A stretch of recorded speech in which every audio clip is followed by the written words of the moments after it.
जय माता दी। आपको हमारे चैनल शर्मा ऑफिशियल भक्ति में स्वागत है।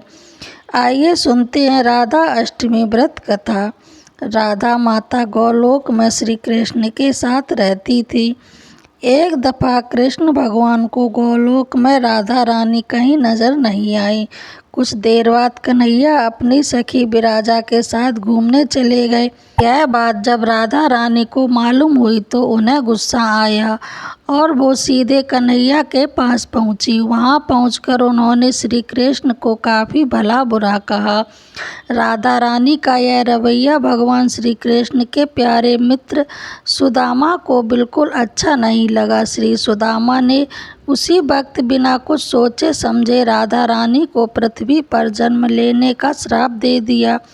राधा को इतने गुस्से में देखकर श्री कृष्ण भगवान की सखी विराजा भी नदी के रूप में वहीं से चली गई। राधा ने श्री सुदामा से श्राप पाने के बाद उन्हें राक्षस कुल में पैदा होने का श्राप दे दिया। राधा जी द्वारा दिए गए श्राप की वजह से ही श्री सुदामा का जन्म शंखचूड़ दानव के रूप में हुआ। आगे चलकर वही दानव भगवान विष्णु का परम भक्त बना।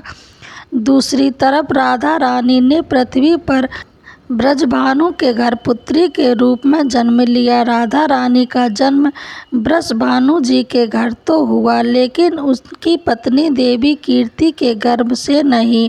दरअसल जिस समय राधा मैया और सुदामा ने एक दूसरे को श्राप दिया था, तभी भगवान श्री कृष्ण ने कहा था कि राधा आपको ब्रजभानु और देवी कीर्ति की पुत्री बनकर पृथ्वी पर रहना होगा। मनुष्य के अवतार में आपका एक वैश्य से विवाह होगा, वो मेरे अंशावतार में ही है। इस तरह आप पृथ्वी पर भी मेरी ही बनकर रहेंगी, परंतु हम दोनों को बिछड़ने का दुख सहना होगा। इसके बाद कृष्ण भगवान ने राधा जी को मनुष्य योनि के रूप में जन्म लेने की तैयारी करने के लिए कहा। संसार के सामने ब्रजभानु जी की पत्नी गर्भवती हुई।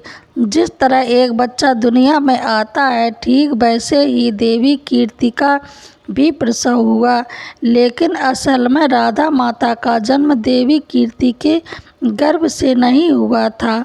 भगवान की माया से उनके गर्भ में वायु भर गई थी। देवी कीर्ति ने उसी वायु को जन्म दिया।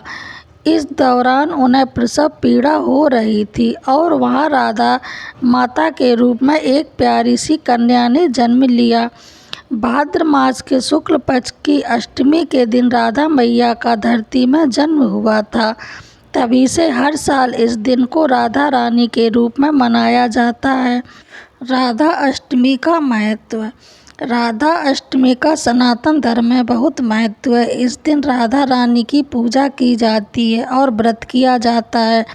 ऐसी मान्यता है कि राधा अष्टमी का व्रत करने से साधक कभी भी धन की कोई कमी नहीं होती है। जो भी राधा अष्टमी का व्रत निष्ठा से करता है, उसकी हर इच्छा की पूर्ति होती है। ऐसा कहा जाता है कि यदि आपको कृष्ण की कृपा प्राप्त करनी है तो आपको राधा को भजना ही पड़ेगा। शास्त्रों में राधा नाम का बहुत महत्व बताया गया है। जो लोग राधा नाम की रटन लगाते हैं, वो भवसागर से पार हो जाते हैं। जानिए राधा अष्टमी व्रत की विधि क्या है और व्रत करने से क्या पुण्य फल की प्राप्ति होती है।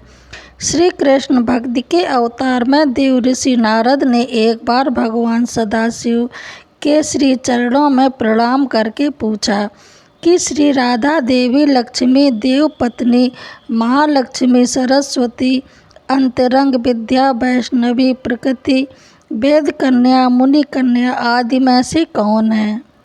इस प्रश्न के उत्तर में भगवान ने कहा कि किसी एक की बात क्या कहें, कोटि कोटि महालक्ष्मी भी इनके चरण कमलों की शोभा के सामने नहीं ठहर सकती।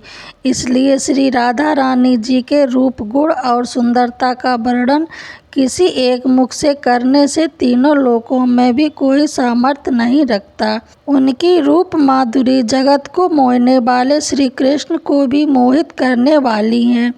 इसी कारण अनंत मुख से भी मैं उनका वर्णन नहीं कर सकता।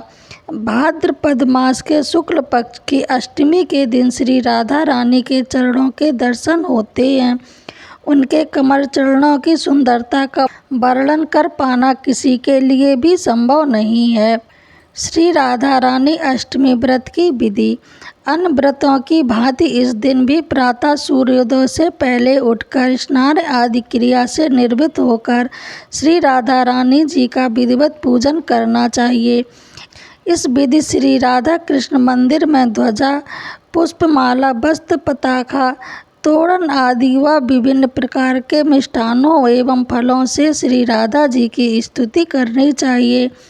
मंदिर में 5 रंगों से मंडप सजाएं। उनके भीतर पोषण दल के आकार का कमल यंत्र बनाएं। उस कमल के मध्य में दिव्य आसन पर श्री राधा रानी कृष्ण की युगल मूर्ति पश्चिमाभिमुख करके स्थापित करें। बंधु बांधवों सहित अपनी सामर्थ्य अनुसार पूजा की सामग्री लेकर भक्ति भाव से भगवान की स्तुति गाएं। दिन में हरि चर्चा में समय बिताएं तथा रात्रि को नाम संकीर्तन करें। एक समय फलाहार करें। मंदिर में दीपदान करें। राधा अष्टमी व्रत का पुण्य का फल क्या मिलता है। श्री राधा कृष्ण जिनके इष्ट देव हैं उन्हें राधा अष्टमी का व्रत अवश्य करना चाहिए, क्योंकि यह व्रत श्रेष्ठ है। श्री राधा रानी स्वर्ग तीर्थमयी एवं ऐश्वर्यमयी है। इन्हें भक्तों के घर में सदा ही लक्ष्मी जी का वास रहता है। जो भक्त यह व्रत करते हैं उन साधकों की जहाँ सभी मनोकामनाएं पूरी होती हैं, मनुष्य को सभी सुखों की प्राप्ति होती है।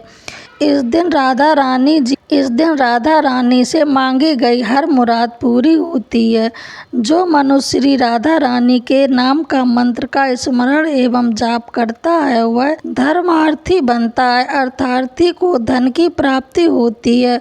मोक्षार्थी को मोक्ष की प्राप्ति होती है। राधा रानी की पूजा के बिना श्री कृष्ण जी की पूजा अधूरी मानी जाती है। आपको ये जानकारी कैसी लगी कमेंट बॉक्स में ज़रूर बताएं और मेरे चैनल को लाइक, शेयर, कमेंट, सब्सक्राइब ज़रूर करें। जय माता दी।